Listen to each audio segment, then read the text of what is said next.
glands are the main. These have the main importance for the different functions that happens in our body. So these glands release some hormones which we named as magical messengers. Because of these hormones, there are nearly 64 hormones in our body. So because of these hormones, many functions take place in our body, either like an angry or either feelings like a love, anger, sad, or the control of the blood sugar levels, hypertension, everything occurs because of these glands. So this is the main topic.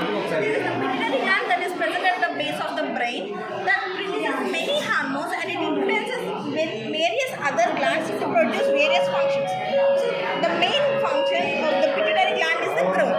So the hormone released from the pituitary gland, the growth hormone, helps in the growth of the person. If this growth hormone doesn't releases properly, then the person will be in a short way like that. If it is over secretion of the growth hormone, may cause the gigantism, which is the overgrowth of the person. It means there will be either single hand will be or more bulged or inflamed like that. This is the thymus gland. It is like a really magical gland. So this thymus gland is the one of the part of the immune system. So the thymosin is released from the thymus glands, which helps in the many immune responses. So it is mostly present in everyone, but its function will be decreased as we increase in our age. So this thymus gland, as we grow, it is accumulated by the fat, hence it will be like a disappearing day by day. So that's why we call this as a nearly disappearing gland. So this is a thyroid gland from which the T3, T4 of calcitonin will be released. So due to this thyroid gland or the calcitonin that takes about the care of the calcium levels in our blood. So if our blood contains more of the calcium, it will be taken to the bones. If it contains a less amount of calcium, from bones the calcium will be taken into the blood. Thyroid will operate with that. Yes, the calcitonin is the hormone that operates with the calcium levels in our blood. And the pancreas, it is both endocrine and exocrine gland. The endocrine gland that doesn't contain any ducts, whereas the exocrine gland that contains a duct, hence they are duct glands.